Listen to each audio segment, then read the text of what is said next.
Hi guys, আসসালামু আলাইকুম। আশা করি আপনারা সবাই ভালো আছেন। তো আজকেও আমি সকালে একটু তাড়াতাড়ি উঠে যাই এবং কারণ আজকে একটু বাবার সাথে বাবার অফিসে যাব, কিছু কাজ আছে আমাদের, আমরা 3 ভাই বোনই যাব, যার কারণে সকালে উঠে যাই এবং আমি আমার নাস্তাটা করে নিই। এবং এদিকে আম্মুকে দেখি যে আম্মু মাছ নামিয়ে রেখেছিল, মাছ আর মাংস কালকে আনা হয়ে গিয়েছিল, বাট কাটা হয়নি, সেটা আজকে আম্মু পরিষ্কার করবে, যার কারণে ফ্রিজ থেকে নামিয়ে নিয়েছে। এরপর এখানে দেখলাম যে মুরগি কাটা অলরেডি হয়েও গিয়েছে। আমি এদিকে বাবার অফিসে যাব, কারণ বাবার অফিসটা অনেক নোংরা হয়ে গিয়েছে, যার কারণে ভাবলাম আমরা 3 জন যেয়ে পরিষ্কার করব। এদিকে লিও আজকে গোসল করে নিয়েছে, বাবা ওকে গোসল করিয়ে দিয়েছে। তারপরে আমি আর আমার বোন হেঁটে হেঁটে যাচ্ছিলাম, আর বাবা রাইয়ানকে আনতে গিয়েছে, যেহেতু ওদের আজকে অর্ধবার্ষিক পরীক্ষা অনেক দিন আগে থেকেই শুরু হয়ে গিয়েছে এবং আজকেও পরীক্ষা আছে, যার কারণে ওইখান থেকে ওকে বাবা নিয়ে দেন অফিসে আসবে। আর এই কিন্তু হাতিম আলী কলেজ, যেহেতু হাতিম আলী কলেজ অফিস দিয়ে একদম কাছেই, সাথেই, তো আমরা হেঁটেই চলে যাচ্ছিলাম। আর এই বরিশালের বিখ্যাত চৌমাথা। আপনারা যারা জানেন তারা কিন্তু চিহ্নে থাকবেন যে বরিশালে যারা থাকেন, এখানে যেহেতু অনেক দোকানপাট ছিল আগে, এখন যেহেতু নেই, তার জন্য পরিবেশটা অনেক সুন্দর হয়ে গিয়েছে। আর এই বাবার অফিসে গেট, আর রাইয়ানকেও বাবা নিয়ে চলে এসেছে।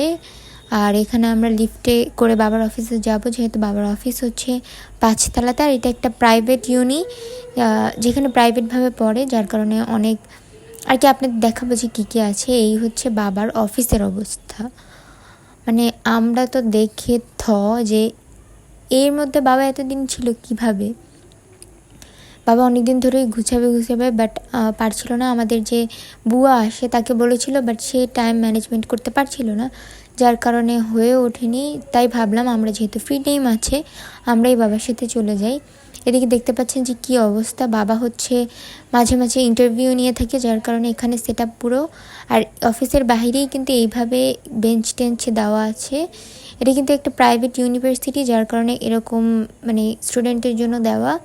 এদিকে আমরা পর্যাপ্ত পরিমাণে যতটুকু হয়েছে গুছিয়ে নিয়েছিলাম, আমিও মুছেছিলাম, বাট বাবা ফাইনাল আর একবার মুছে নিচ্ছিল।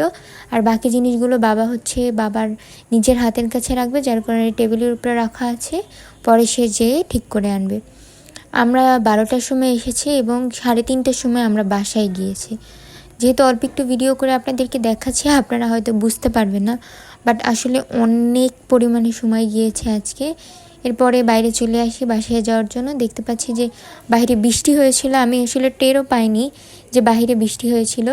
এরপরে আমরা তাড়াতাড়ি করে বাসায় চলে আসি, কারণ আমার প্রচুর খিদা এবং গোসল করতে হবে। এদিকে লিও শুকিয়ে যায় পুরো। আর পরে আমার আর ব্লগ করা কন্টিনিউ হয়নি, কারণ আমি বাসায় এসে গোসল করে নিই এবং খেয়ে তারপর এত পরিমাণে ঘুম আসছিল, ঘুমিয়ে নিই। আর হাত পা প্রচুর পরিমাণে ব্যথা করছিল।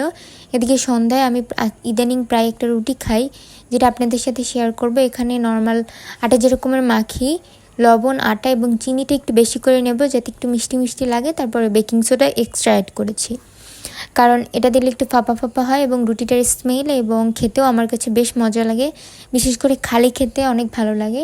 আপনারা চাইলে রুটিটা বাসায় ট্রাই করতে পারবেন, একদম নর্মাল আটার মতনই জাস্ট মেখে নিয়েছি। সেটাই আপনাদেরকে আজকে একটু দেখালাম যে আমি কিভাবে আমার রুটিটা বানিয়ে থাকি। আমি ইদানিং এই রুটিটা খাচ্ছি কারণ আমার কাছে খুব ভালো লাগছে, মিষ্টি মিষ্টি লাগে হালকা হালকা। আর আমি সকালে ডিম বা অন্য কিছু খেতে পারি না, চাও আমি খাই না, যার কারণে এইটা আমার কাছে বেস্ট। আর একটা কলা হলে তো আরও ভালো হয়। তো আজকে সন্ধ্যায় আমি বানালাম, ভাবলাম যে আপনাদের সাথে শেয়ার করি। এরপরে আমি রং চা দিয়ে আর কি খেয়ে নিয়েছি, ওইটা আর আপনাদেরকে দেখালাম না। আপনারা কিন্তু আমার ব্লগগুলো দেখেন, বাট আমার চ্যানেলটাকে সাবস্ক্রাইব করেন না। প্লিজ আমার চ্যানেলটাকে সাবস্ক্রাইব করে দেবেন আমার সাথে থাকার জন্য, এবং আমার জন্য দোয়া করবেন। এদিকে রুটিটা দেখতে পাচ্ছেন কতটা ফাঁপা ফাঁপা হয়েছে, আর আমার হাতে একটা বিষ পিঁপড়া কামড় দিয়েছিল, যার কারণে ফুলে গিয়েছে। তো আজকের ব্লগটা এই পর্যন্তই। আল্লাহ হাফেজ।